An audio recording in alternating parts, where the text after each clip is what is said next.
I always wanted to work with Sanjay Leela Bhansali. उस्ताद जी नाम का character जो है मैंने पोर्ट्रे किया है हीरा मंडी में। A man coming so near to a man and seducing another man, वो उस तरह का सीन था।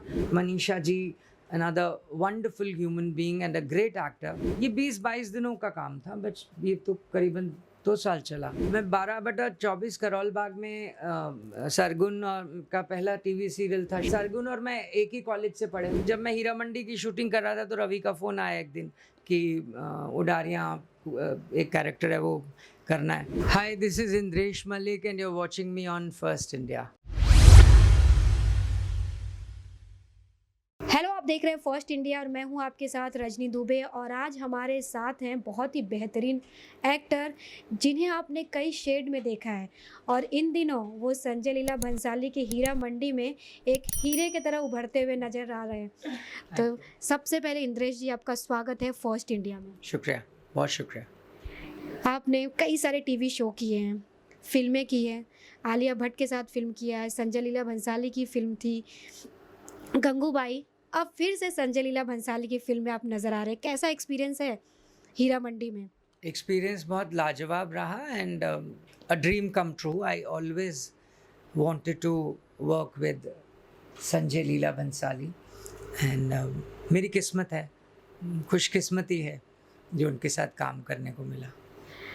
ऐसा क्या क्वालिटी संजय लीला भंसाली ने आपके अंदर देख ली कि अपनी दूसरी फिल्म में भी आपको उन्होंने कास्ट किया? मैम, ये तो आप उनसे सवाल करें। हाँ, मेरी खुशकिस्मती है कि मुझे काम करने को मिला और सीखने को मिला एंड बहुत कुछ सीखूंगा जब तक सीख सकता हूँ, till I am alive and I have been fortunate. मेरी किस्मत अच्छी रही है। हीरा मंडी में किस तरह का आपका कैरेक्टर है, थोड़ा सा ब्रीफ में बताइए। उस्ताद जी नाम का कैरेक्टर जो है मैंने पोर्ट्रे किया है हीरा मंडी में। ये 20-22 दिन का मेरा काम कहा गया था जब कॉन्ट्रैक्ट साइन हुआ और मुझे स्क्रिप्ट पढ़ाई गई, ब्रीफिंग दी गई। बट ये तो बहुत लगातार और चलता चला गया, इजाफा होता चला गया कैरेक्टर के बारे में और सीन्स बढ़ते चले गए, तो 2 साल तक ये फिर चलता चला गया। कैरेक्टर की ब्रीफिंग मुझे श्रुति महाजन जिन्होंने कास्टिंग की, उन्होंने फ़ोन किया और same day I told her ये कैरेक्टर मेरे लिए बना है और ये मैं ही करूँगा। पर ये नहीं पता था कि इसकी लेंथ बढ़ा दी जाएगी और ये कैरेक्टर आगे और भी सीन्स ऐड कर दिए जाएंगे। अच्छा रहा। लेकिन जिस तरह का कैरेक्टर है हीरा मंडी में, आपका कंफर्टेबल फील कर रहे थे आप इस कैरेक्टर को प्ले करने में? जब स्क्रिप्ट आपके पास आई होगी कुछ तो थॉट आपके दिमाग में आया ही होगा कि मुझे इस तरह का कैरेक्टर अगर मैं करूँगा तो आगे भी हो सकता है इसी तरह का रोल मिले। मैम, मैंने अभी कुछ वक्त पहले भी किसी जर्नलिस्ट से बात हो रही थी, तो उन्होंने कहा कि फिर ये कैरेक्टर मिलेगा, करेंगे, फिर दूसरा इस। आप किसी मूवी में अगर डेड बॉडी का रोल करते हैं, आपकी डेथ हो जाती है, तो वो सच में थोड़ी मर जाते हैं, है ना? तो ये कैरेक्टर है, 85 कैरेक्टर आपको मिलते हैं, आप ऑनेस्टी से निभाएं और उसी तरीके का कैरेक्टर करना ना करना वो आपके ऊपर, उसका दारोमदार है। हाँ, कुछ इंटरेस्टिंग मिलेगा तो ज़रूर करूँगा और ये भी सोसाइटी का कैरेक्टर एक हिस्सा है और समाज में उस्ताद जी जैसे लोग एक ज़माने से हैं, तो क्यों ना किया जाए, व्हाई नॉट। और बड़े सारे शेड्स थे इस कैरेक्टर में, बहुत सारी न्यूएंसेस थी कि कहाँ से आया, किसका बच्चा है, कैसे परवरिश हुई, क्या एक्सप्लॉयटेशन हुई होगी as a child, out of wedlock पैदा हुआ है या समाज ने इसको मान्यता दी है शादीशुदा ज़िंदगी से, या कोई पैदा करके फेंक गया है, फिर प्रोस्टिट्यूट्स के बीच में, वेश्याओं के बीच में पला बड़ा, मजबूरी में क्या क्या कुछ नहीं किया होगा। वार्मथ भी है, अपनापन भी है, एक समाज से उसको गुस्सा भी है। तो बड़े सारे शेड्स थे इस कैरेक्टर में and that attracted me towards this character. आपका कैरेक्टर बायसेक्सुअल है तो कुछ आपके इंटीमेट सीन भी हैं कंफर्टेबल फ़ील कर रहे थे आप उस सीन को करने में, या कितनी सारी प्रैक्टिस करनी पड़ी, कितने सारे मूवीज़ आपने देखे अपने कैरेक्टर को ओरिजिनल बनाने के लिए? नहीं मैम, मैंने कोई मूवी नहीं देखी इसको ओरिजिनल बनाने के लिए या जो भी। I just went with the flow. और एज एन एक्टर मैं बहुत चीज़ें ऑब्जर्व करता हूँ, आपको ऑब्जर्व कर रहा हूँ, आप मेरे से बात कर रही हैं, तो शायद मैं कभी कोई जर्नलिस्ट का रोल करूँ और मुझे दिमाग में अच्छा उन्होंने ऐसे किया था। तो और संजय लीला बंसाली जी की बहुत सारी सजेशंस और उनकी एक विजन था कि ये कैरेक्टर ऐसा होना चाहिए, इस कैरेक्टर को इस तरीके से पोर्ट्रे किया जाना चाहिए। फिर उन्होंने मुझसे भी पूछा कि आपकी कोई, तो मैंने अपनी एक इनपुट दी। फिर पूरी टीम थी, मेकअप के लोग और डायरेक्शन की पूरी टीम, राइटर्स, एंड खुशी इस बात की थी कि मेरे सजेशंस अप्रूव हुए, उनको पसंद भी आए और वो रखे भी गए पूरी सीरीज़ में। एंड 2-4 दिन में आई think I went with the flow. मुझे बहुत ज़्यादा कोई मशक्क़त नहीं करनी पड़ी, just went with the flow.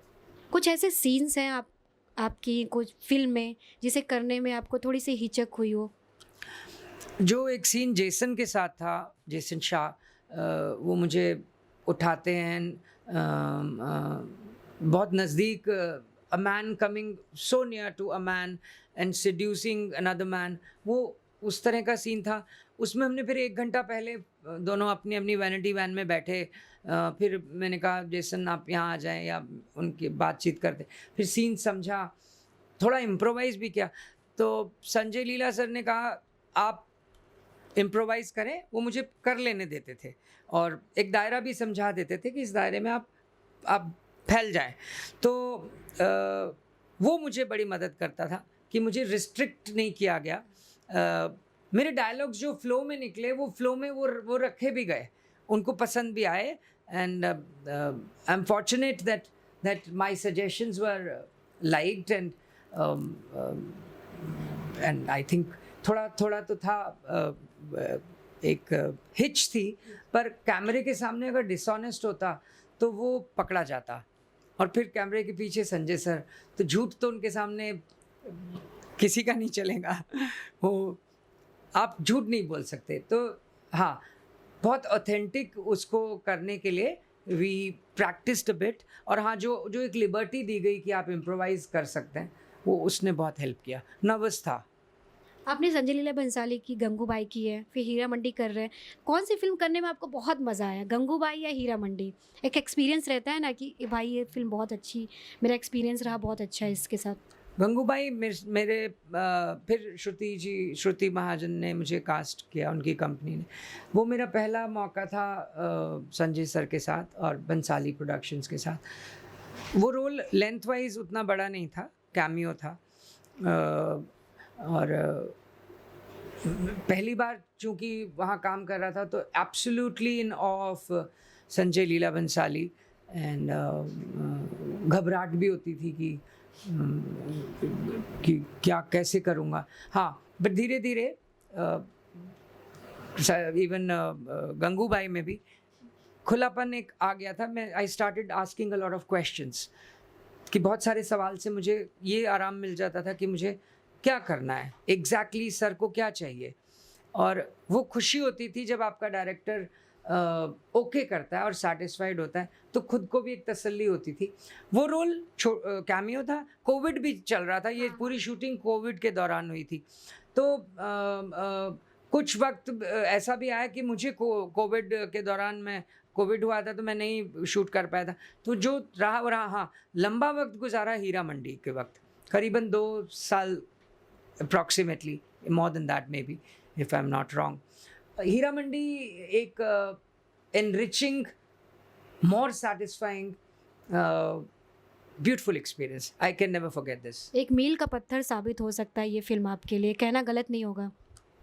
मैं मील के पत्थर को तो मैं क्या, मतलब मैं इस लफ्ज़ को नहीं कह पाऊँगा, पर हाँ, मुझे बहुत सैटिस्फैक्शन हुई एज एन एक्टर।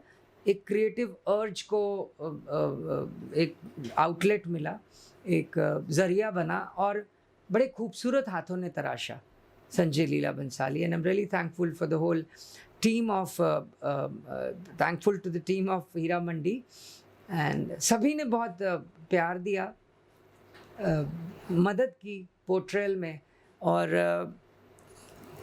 एक एज एन एक्टर बड़ा एनरिचिंग, बड़ा सेटिस्फाइंग एक्सपीरियंस था। इस फिल्म में बहुत सारी जानी मानी एक्ट्रेसेस हैं, सोनाक्षी सिन्हा हैं, मनीषा हैं, ऋचा चड्ढा हैं। पहला सीन आई थिंक आपका मनीषा के साथ ही है जब इंट्रोड्यूस करते हैं कैरेक्टर को। तो क्या जब वो सामने आते थे कुछ ऐसा फंबल होता था कि कहते हैं ना, जब बड़ी बड़ी एक्ट्रेसेस सामने आ जाते हैं, एक्टर आ जाते हैं, तो थोड़ा सा तो फील होता ही है। मैम फंबल तो नहीं किया था, मतलब क्योंकि रीटेक आपने लिया होगा। हाँ, रीटेक की मुझे घबराहट भी नहीं होती थी कि रीटेक होंगे, बिकॉज़ सबसे पहले तो वहाँ संजय सर हैं, तो संजय सर के होते हुए तो और तो किसी के सामने फंबल होना नहीं था, उनसे ज़्यादा घबराहट होती थी। बट हाँ, मैं तो उल्टा कहा भी उनको कुछ दिनों के बाद, मैंने कहा सर आप मेरे सपने में आते हो, आप मेरा गला घोट रहे हो तो रात को। तो उन्होंने मुझे कहा ये कैसी बातें करता है, मेरे सपने में आता है गला घोट। बहुत कंफर्टेबल किया मेरे को, बिकॉज़ मैं डर के, औ में रह के, रिस्ट्रिक्ट होके कैसे काम करता, मैं अपना पूरा 100% नहीं दे पाता। देन मैंने बातचीत अच्छे से की, and he was kind enough to make me feel comfortable, and वो क्या चाहते हैं ये समझूं तो डिलीवर करूं। तो फिर खुलापन हुआ, और उनकी आंख को समझने लग गया, इशारे को थोड़ा बहुत, and rest is history. Set पर कैसा माहौल रहता था? कुछ आपके यादगार पल जो अपने फैंस के साथ आप शेयर करना चाहते हैं? मैं तो खुशी से काम करता था, और मेरी आदत है मैं मुस्कुराता हुआ जाऊं और वहाँ भी माहौल अच्छा हो। आप एक अच्छे एक्टर हैं तो ये ज़रूरी नहीं होता कि एक बहुत बहुत सीरियस सीन है, कोई रोने का सीन है तो पहले रो के ही वहाँ पहुँच, नहीं, अगर आप कर सकते हैं, आप में काबिलियत है, तो आप मुस्कुराते हुए बाद में रोने वाला सीन भी परफेक्ट ईज़ के साथ कर सकते हैं। वो आपकी अपनी काबिलियत पे भी होता है। हाँ, पर एक खुशनुमा माहौल, हल्का माहौल, स्माइलिंग फेसेस, इट हेल्प्स। और यादें तो बहुत सारी हैं। Manisha ji, another wonderful human being and a great actor. Sonakshi ji, जिनके साथ मेरे मैक्सिमम सीन रहे। शर्मिन के साथ मैंने बहुत मस्ती करी, बहुत मस्ती करी। और सोनाक्षी जी हमेशा पेशेंस बहुत रखी उन्होंने, एंड उनकी आँख में दिखता था कि वो अपने कैरेक्टर को बखूबी से निभाया भी है और बड़े सटीक तरीके से निभाया।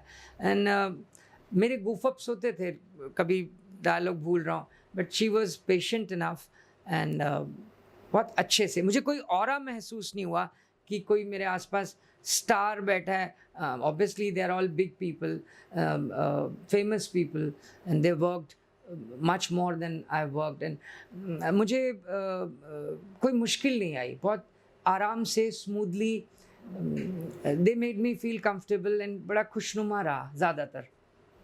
लेकिन जब हम काम करते हैं तो कुछ ऐसे अपने यादों के झरोखे में कैद हो जाती है चीज़ कि लाइफ टाइम याद रहती है। कोई फ़नी मोमेंट सेट पर आपका? फनी तो क्या, मैं जब भी कोई कट होता था तो मुझे जस्ट टू एक get rid of that monotony and monotonous atmosphere, वो रिदम को तोड़ने के लिए कट होते ही मैं बोलता था वाओ। तो वाओ जब मैं करता था तो वहाँ पे एक वो खुशी सी हो जाती थी कि यार ये पागल है, जैसे ही कट होता है बोलता है wow. So wow used to pep me up. Wow, अब आप करके देखिए, कभी आप बहुत बोर हो रहे हो या कभी ऐसे लेथार्जी हो रही हो तो just say wow, you feel happy. So it used to pep me up, my way of pepping up the अब कई इंटेंस बहुत लोग होते हैं, वो सारा दिन इंटेंस ही रहते हैं, मेरे से वो एकदम 24 घंटे इंटेंस होके मैं काम नहीं कर सकता।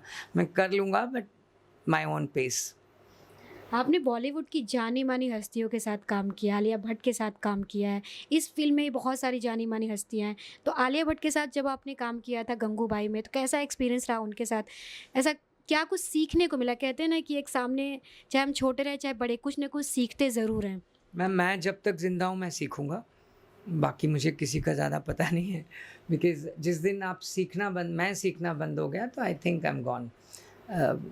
वाई नॉट, आप हमेशा एक स्टूडेंट रहें तो आप और सीखने की इच्छा भी बढ़ती है, नॉलेज भी बढ़ती है, पेपडअप भी रहते हैं और एक्साइटमेंट भी बाकी रहती है। मैंने सब सीख लिया तो फिर मतलब आप अब क्या कर रहे हैं, फिर आप ख़त्म हो जाइए। सो कमिंग टू गंगूबाई, मेरा कैमियो था, थोड़े दिनों का काम था और आलिया जी के साथ रहा। वेरी सपोर्टिव, वेरी कॉन्फिडेंट, बड़ा आसानी से, बड़ा स्मूथली बहुत मुश्किल चीज़ों को कर जाती थी। Obviously I was on of her and Sanjay ji, मेरा पहला प्रोजेक्ट, तो बट हाँ, वो कंफर्टेबल महसूस भी कराती थी और एक वो जो स्टार का ऑरा था वैसा कुछ भी फीलिंग नहीं आया, बहुत कंफर्टेबल फीलिंग था एंड अच्छा था। अच्छा, कहा जाता है लीड किरदार की ख्वाहिश हर किसी को होती है, तो ऐसा बॉलीवुड में या टीवी इंडस्ट्री में कुछ ऐसा है कि ग्रेट पर्सनालिटी चाहिए, अच्छा लुक चाहिए तभी लीड कैरेक्टर मिलेगा, या तो ज़िंदगी भर एक साइड कैरेक्टर के तौर पर ही काम करना पड़ेगा? बहुत लोगों ने ऐसा कहा है। मैं साइड लीड, ये सब मेरी समझ से बाहर है। मुझे जो भी कैरेक्टर मिलता है और उसका पैसा अच्छा मिलता है या नहीं भी मिलता, कम मिलता है, जो भी, वो एक रेशो देखनी पड़ती है। बिजनेसमैन का बच्चा हूँ तो मैं भी वो चीज़ समझता हूँ। और क्यों ना मिले आपका मेहनताना, आपको जो आपसे काम करा रहे हैं वो भी तो आप उनके मुनाफे में हकदार नहीं है, तो अपना अपना मुनाफा तो आप लेके जाए ना। तो कैरेक्टर आपको पसंद है, वो छाप छोड़ जाए ना छोड़ जाए वो आपकी बात की बात है। आप ईमानदारी से निभाएं, आपका टैलेंट आपसे कोई नहीं ले पाएगा। आपकी जो कला है, आपके पास जो हुनर है, वो क्यों कोई कैसे ले जाएगा, वो आपका ही है। आई थिंक वो सबसे बड़ी दौलत है। तो भले वो लीड कर रहे हैं आपको प्रोमिनेंस, अब ये हीरा मंडी का जो कैरेक्टर है उस्ताद जी, ये 20-22 दिनों का काम था, बट ये तो करीबन 2 साल चला और if I am not wrong बहुत लंबा चला और 8 एपिसोड्स में इस कैरेक्टर को रखा गया।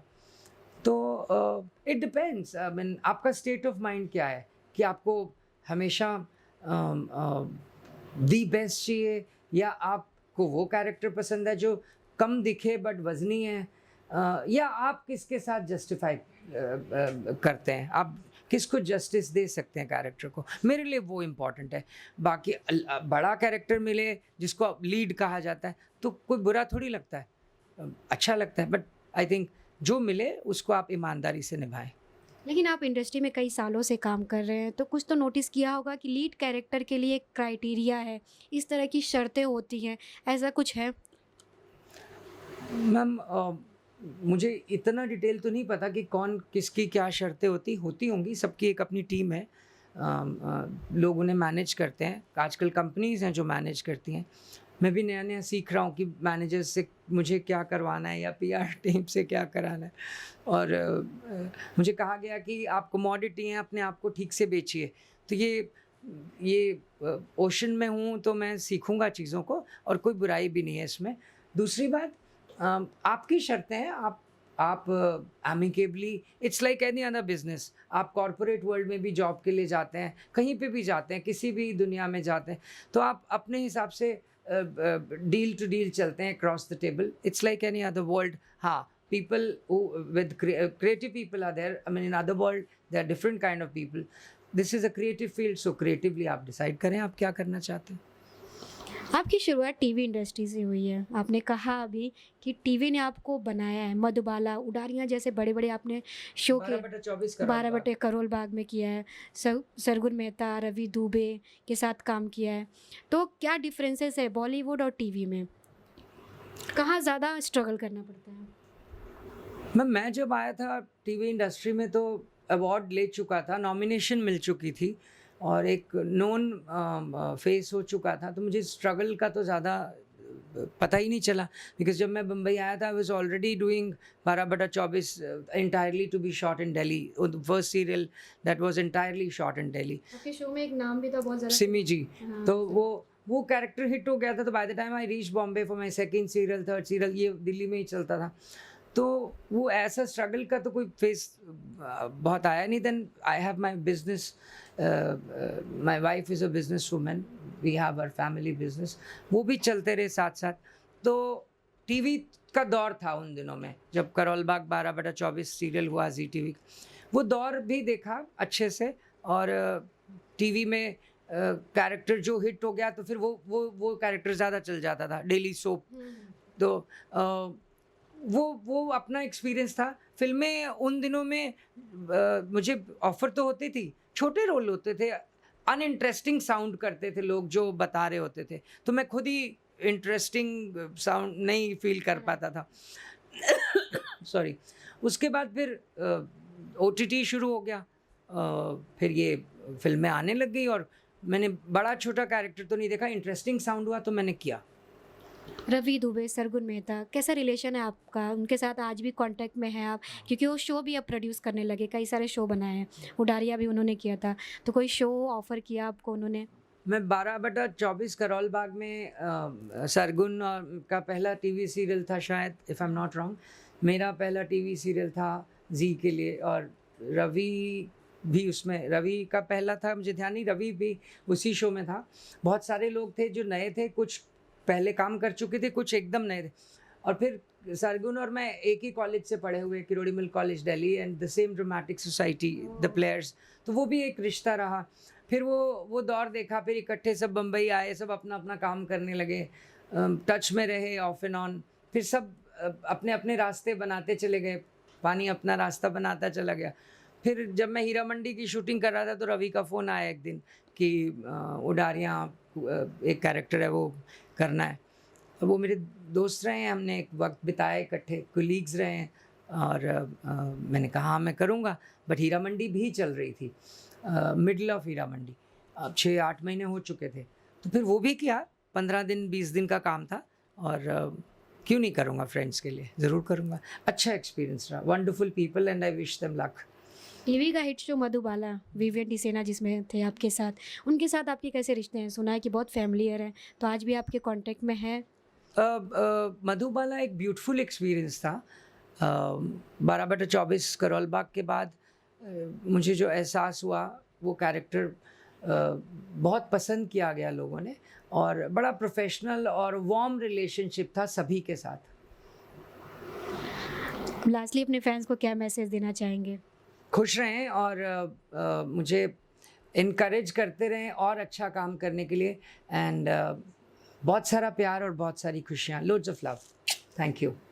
एक चीज़ और जानना चाहेंगे, टीवी ने आपकी शुरुआत की, तो बहुत लोग जब बॉलीवुड में एंट्री कर लेते हैं तो टीवी में से किनारा कर लेते हैं, बोलते हैं अब टीवी में नहीं जाएँगे, एक फिर से वही टैग लग जाएगा। तो आप क्या फिर से टीवी इंडस्ट्री की तरफ रुख करेंगे? मैम एक तो ये रुख की बात मुझे समझ नहीं आती, जिस चीज़ ने मुझे बनाया, मैं क्यों उसको छोड़ूँगा, मैं नाशुक्रा क्यों हो जाऊँगा?